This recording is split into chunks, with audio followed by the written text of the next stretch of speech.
The MMDA says the southwest monsoon or habagat dumped 201.7 millimeters of rain in just 5 hours in Quezon City today, nearing the intensity seen during Ondoy in 2009.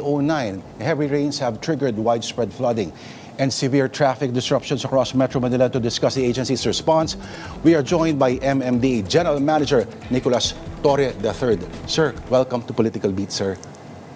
Magandang gabi po. Po, alam ko po, umaga pa po kayo nagpapaliwanag parito, paroon. Mukhang ang tambak ng tubig ngayon is, ito talaga yung matatawag ba na force majeure talaga. Yeah. Wala pinag-iibayan sa lababo, Apo. sa sink na meron kang palanggana, Apo. itinapon mo ang tubig ng mabilis. Kaya talagang nagkaroon muna ng tubig sa sink bago siya pumasok. So, in context, in 5 hours, bumagsak ang 40 mm, mga around 8 inches yun ng tubig as compared in 5 hours, no? So, as compared sa Ondoy na nagkaroon ng rate na, ang rate kasi nung kanina is 40 mm per hour. Ang Ondoy is 20 mm per hour, pero 24 hours. Kaya napakarami rin talagang tinambak na tubig noon. Kanina naman, ang total niya 201 in 5 hours, that is a rate of 40. At yung alas 12 hanggang alauna kanina, 76 mm in 1 hour. Kaya talagang, kumbaga, dinadahan-dahan muna ang tapon, sabay binuhos bigla. Kaya talagang nabulunan ang ating mga waterways. Opo. At may mga binabanggit kayo, marami mga creek tulad ng malapit sa Krami, ang nag-umapaw na po. Yes, talagang Makiling Creek yun. Talagang, kaya pag umapaw yun, talagang ibig sabihin, ang tubig ay ka-level na ng EDSA, mas mataas pa sa EDSA. Marami pong nagulat last week, malakas ulan pero hindi po ganito kalakas, ano, na ang Malabon at Navotas for the first time, pati Marikina River ay hindi umapaw. Yes. So may ginawang tama po ang mga LGU at kayo po, pero ito talaga ay parang extraordinary talaga. Yes.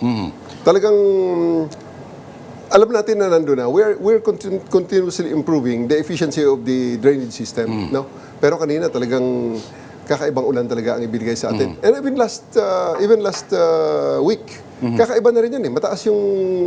Mataas ang volume ng tubig na nabuhos last week. At yun, nakakonsentrate sa southern side. At yun, ang south naman natin, Las Piñas, Parañaque at ang mga area sa down to Cavite ang nagkaroon ng pagbaha. Yung ating drainage, General, ano, ay outdated na sinasabi nila from the 1970s pa. Ito ho ba, sinasabi nila, nag-create tayo ng megacity at nakalimutan natin yung saan pupunta lahat yung mga katubigan na yon. Gaano ho ba komplikado yung problema ng drainage po? Well, natural na the design should cope up with the developments, no? So, sa ngayon, continuous naman ang improvement ng ating drainage project. May mga desilting tayo, may mga dredging, tapos, siyempre, continuous ang paglilinis ng mga estero, especially sa mga basura, to ensure that there will be maximum efficiency. At pagkatapos, nagdagdag tayo, dati wala naman yung mga pumping stations. Ngayon, may mga additional pumping stations. So, 71 ang total natin ng pumping stations na minimaintain ng MMDA. And they're all making sure na yung mga areas na below sea level, kasi may mga areas na tayo below sea level, ay naipapump out pa rin ang tubig kahit na high tide na.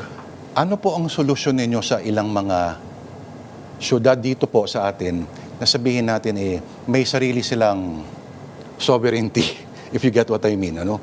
Na paano po, kasi magkakatabi po tayo itong mga syudad at imposible na parang kumilos na lang ng mag-isa na lamang. Kailangan mo rin cooperation with the other, problema pa rin ho ba yun, General? Hindi naman. Because the MMC now is really working and each of the mayors, the LGUs, we're not already working in silos. Everything is being talked now sa MMC platform, sa Metro Manila Council platform. And ang leader naman yan, si Mayor Francis Zamora. And lahat yan na mga concerns na papag-usapan. Yung sinabi po ninyo na kanina, inaabangan ninyo pumatak ng alas 5 bago mag-declare ng class suspensions. Kasi ang nangyayari po last week parang nag-Carmageddon kasi ganito ba masyado tayong maagang declare ng suspension?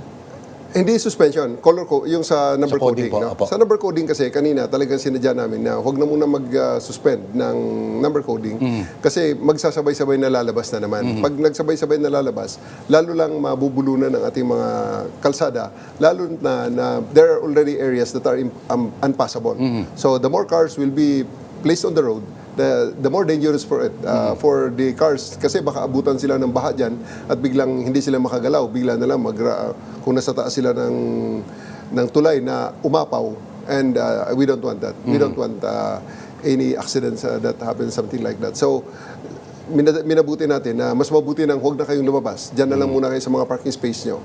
Bago kayo, kaysa sa makipagsapalaran kayo dyan sa kalsada na hindi nyo alam kung saan kayo abutin ng baha. Ito pong mga nasira mga bahagi po ng EDSA, alam ko po, pinapaano ni Secretary Dizon na ang contractor mismo dapat pero sinisisi po niya yung barriers. Kasi dahil nagkukolekta daw yung tubig, kaya nasisira daw kapag hindi nakakaapaw o nagde-drain ng maayos yung tubig. Ano pong sagot niyo dun, sir? I think nag-usap na sila ni Secretary Banoy Lopez because the barriers are owned by the DOTR. That's for the bus lane and the DOTR is managing that. I think nag-usap na sila regarding that matter on the adjustment. And MMDA can assist in the readjustment of the barrier by providing the heavy equipment. But the design and the placement of those barriers are the call of the DOTR.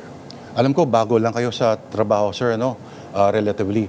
Pero meron ho ba kayong dun sa tinatawag na yung master plan for flooding sa Metro Manila? Yes, 2013? Yes, meron tayong master plan na ginagawa, no? Na ginawa. Actually, it's being implemented phase by phase. At we are on track naman. Although, syempre, may mga adjustments pa rin. Kasi there's always adjustment that has to be made because there will be when it was made, there are assumptions made, and those assumptions may not already be valid and may need some adjustments. Pero I think it's being implemented in accordance with the plan. Yung spillway po sa Parañaque, ano na pong update dun? Spillway. Bahagi po ng master plan po dapat. Yeah. Opo. There are examinations on, there's a possible that there may redesign or adjustments on the design. But overall, andyan naman yung ating master plan na ini-implement natin. So wala pa namang major adjustments na gagawin dyan. Tama ko ba yung naalala ko? Ang engineer din po kayo?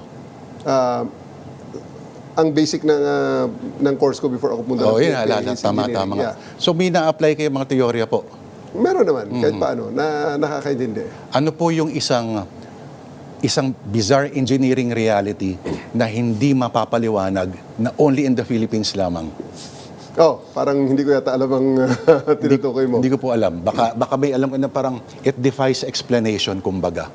Na ang baha simple lang ho ba problema natin talaga sa baha? General. Ang baha naman kasi is a multifaceted problem, no? It has to be emphasized na there are lots of causes ng baha. Okay, number one, like itong force majeure. Kahit na ang design capacity natin is ang design ng ating